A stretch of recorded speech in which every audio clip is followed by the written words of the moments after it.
سلام، بازم خوش آمدین. ادامه میدیم به برنامه پریمیر.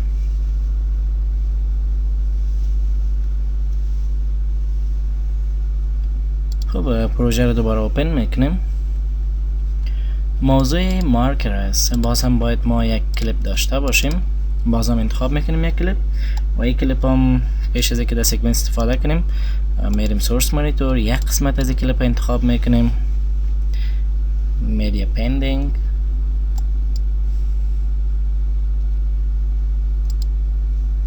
میگیم یکی از این قسمت کلیپ باید بگیریم، از این قسمت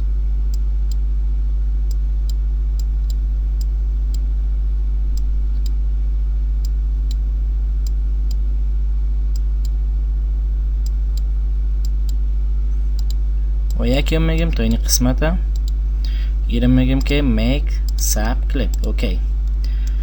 موضوعی از مارکر نشانی کردن قسمت های از کلیپ است. مثلا ما میخوایم در این قسمت از این کلیپ ما یک یادداشت بردیم، باید از ما این قسمت مارک بردیم. البته مارک این و مارک اوت به خاطر نشانی کردن یکی از این قسمت میگه مارکین، میگم از اینجا شروع تا این قسمت ما ضرورت دارم تا به اینی سه میگم مارک اوت تا یه سر ما نشانی کردم.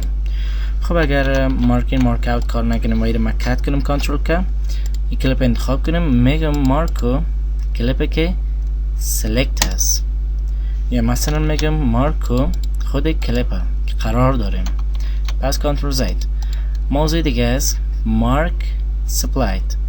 البته ما در کلیپی که قرار داریم میگم مارکو سپلاید، میگم از این و میگم مارکو سپلاید تا اوت تا این قسمت ما این کلیپ نشانی کردیم به این شکل. به این شکل آدیو رو هم شما میتونید مارک کنین. مثلا از اواتار ما میرم در کلیپ، برای این میگم آدیوش بکش.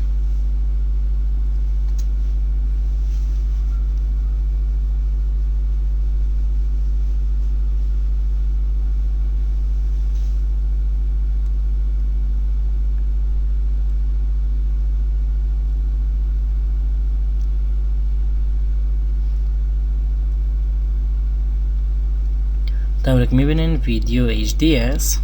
حتما کوالیتی ویدیو آدیو بیشتر از 500 بیت ریت تولید میکنن و ثقیل است در برنامه های از ادیت، دیزاین، گرافیکس.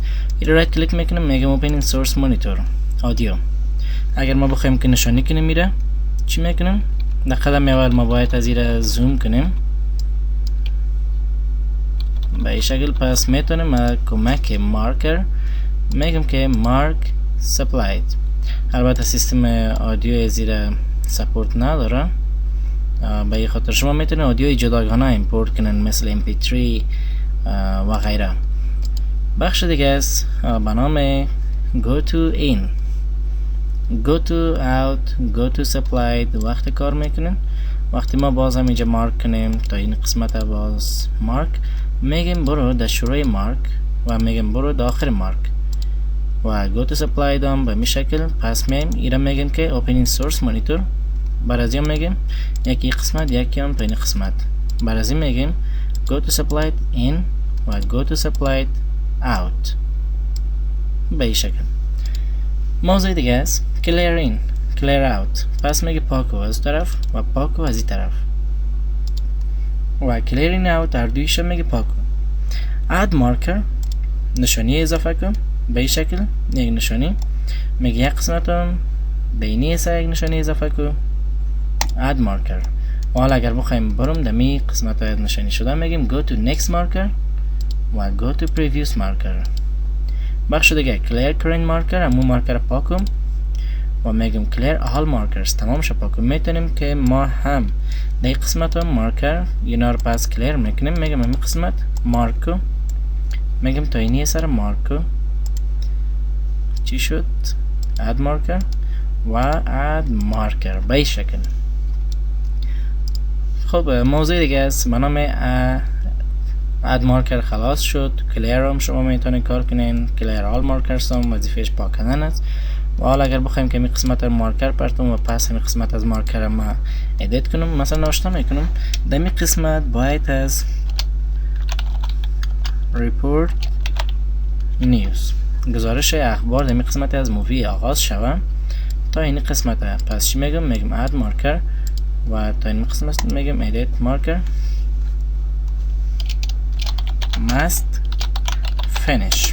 باید خلاص شوه تا این قسمت. بخش دیگه است add anchor chapter marker، مارکر خصوصی که نمایندگی از تمامش میکنه. شما میتونید اضافه کنین. مثلا میگم که در این قسمت باید لوگو آف شوه. به این رنگ آمد.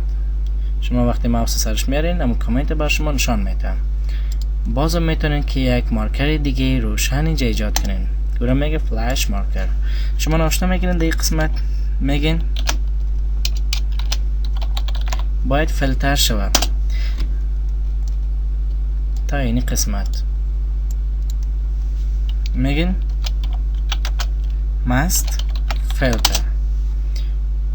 وقتی شما ماوس سرش میارین فیلتر must filter. وقتی یک ادیتور اینجا را میبینه که از این قسمت به بعد تا این قسمت یک صحنه که قابل سانسور است باید سانسور شوه و فیلتر شوه. این بود موضوع از مارکر.